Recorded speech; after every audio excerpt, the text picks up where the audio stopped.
Hello, my name is Alex Isles and welcome to the Roman fortified bay in South Shields in the northeast of England.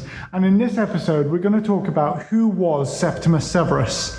Now, Septimius Severus is an interesting character because he was an African emperor. He was born in what is now modern-day Libya, and he was of Punic descent. So he was descended from the Carthaginians, the same people who the Romans had destroyed in their wars against Carthage during the Republican period. They were considered some of the greatest enemies Rome had ever faced. And in fact, Septimius Severus, when he became emperor, covered the tomb of the Carthaginian general Hannibal with marble, actually showing honor and respect to one of Rome's greatest enemies, which probably caused a shiver down the spines of many Romans who saw him as one of the real problems against the Roman Empire. Now, Septimius Severus was born during the reign of Antonius Pius, the successor to Emperor Hadrian. He grew up and he went through the normal ranks that you would expect a young gentleman to do. He was of equestrian class. And as he was going up the ranks, there had been quite a serious plague going through the empire. And when this plague had gone through the empire, it had wiped out a lot of the senatorial classes.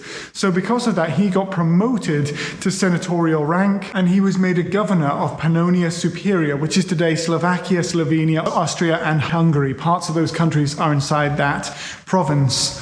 And what happened is that on the death of the Emperor Commodus, who is the one famous from Gladiator, the 14th Legion declared him to be emperor. And when they declared him to be emperor, he then secured the West, and then from there went to crush any other usurpers in the East, and then had to go back across to the West again to deal with a revolt coming in from the British Isles.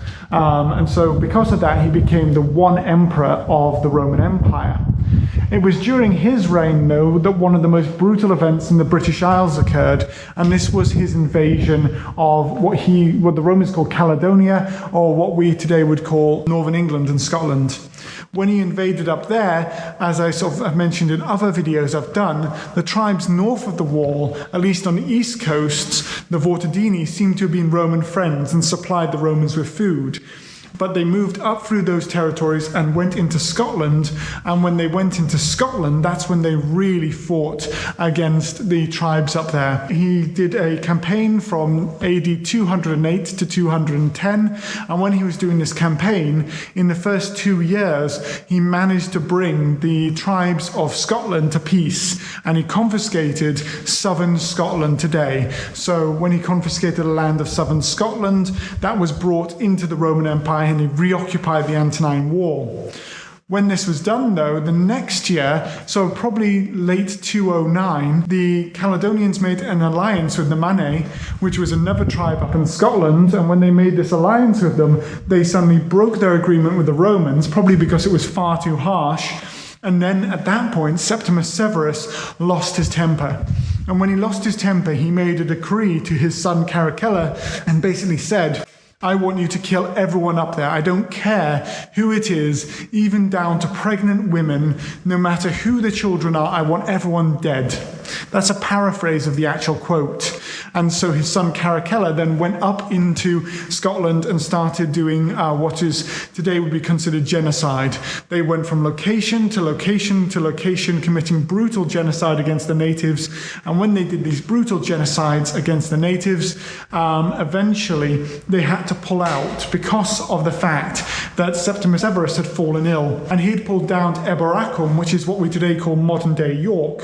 And when he pulled back down to York, they had to get him to be looked after. His son Caracalla and his son Geta came to his deathbed, and on his deathbed he told his sons that he wanted them to love each other, honor the army and pay the army well, and to scorn everyone else.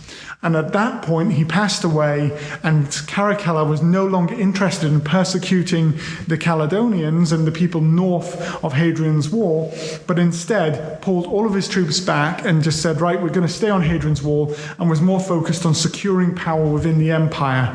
So because of that, even though Septimius Severus had committed this horrendous act on the peoples of northern Britain, it was pretty much over from that point. They couldn't press their invasion and conquer the tribes north of the wall. And from then on, even into the reign of Constantius Chlorus, who is a 4th century Caesar, or one of the sub-emperors of the Roman Empire, he did have victories over the northern Britons, but he never conquered as far as Septimius Severus and his children had done. So you really get a sense of what was happening up here in northern Britain and the brutality of the Roman empires towards the natives.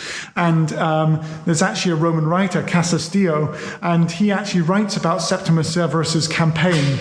And when he writes about Septimius Severus's campaign, he actually says that the native Britons didn't actually do open combat with the Romans. They did guerrilla combat. They would put out animals in the open field, so the Romans would try and take the animals to supply themselves. And when the Romans went there, they would overextend themselves. They would get cold and wet in the harsh climate of northern Britain, probably during winter campaigns. And then the soldiers became so ill, they had to actually euthanize their soldiers. And Dio actually suggests that 50,000 Roman soldiers died during this campaign. Now, like most classical writers, I think that he's maybe put a few more numbers on there, but we can still presume that huge numbers of people died in this campaign, and it had a massive effect on the Roman army and on Septimius Severus. So it's likely that even though they lost so many troops, the Roman Empire would still have been hugely powerful, and even with the losses, it wouldn't have been a long-term setback, but you still get a sense of the tragedy it must have been on the Roman side for them to lose so many troops, but also on the British side as well, because with Septimius Severus's order of genocide, thousands, if not hundreds of thousands of people would have been put to death. And when they've done archaeological research in Scotland, they've actually found out that native woodland regrew during this period. So there were so few people in the realms of Scotland that the land returned back to nature. And so that actually ensured that well into the 4th century, there was actually peace with the tribes up there. And that would have shown the fact that in the 3rd century, even in the period of the civil wars of the Roman Empire, there was still a huge amount of economic development up here in northern Britain, and especially along Hadrian's Wall, where we actually see many of the forts developing towns outside in their civilian settlements, the vicases outside the forts. And that's probably because the area was so secure after this genocide that the Romans felt secure to actually have civilian populations on the southern side of the wall itself up here in northern Britain. So that gives you a little bit of an introduction to Septimius Severus and his impact on the British Isles. And I'll hand back to Nick now, and I really hope you've enjoyed this video. Ladies and gentlemen, thank you for joining us today at the study of antiquity and the Middle Ages. As always, I am your host, Nick Barksdale, but today we were taken on a journey through time to explore not just the life of a Roman emperor, but to experience that very history in person. None of this would be possible without the awesome work of Alexander Iles. And honestly, to my subscribers, I cannot recommend it enough that you go to his channel, give him your full support, and like and subscribe to his YouTube channel. The footage that he captures is truly incredible, and he is doing an awesome job bringing that history to your screens. And if you happen to be in the British Isles and you want a tour, I can't think of anyone better than Alex Iles. And so without further ado, check out the links in the video description below. It's going to take you to all of the awesome work that Alex is doing to help people like me and you better understand the past that we all love. But the best part is, he's not just talking about it, he's showing you that very past. And together, we can all make history matter. And you get to take full advantage of being able to see some of the greatest sights in our history. Thank you all so much, and have a wonderful night.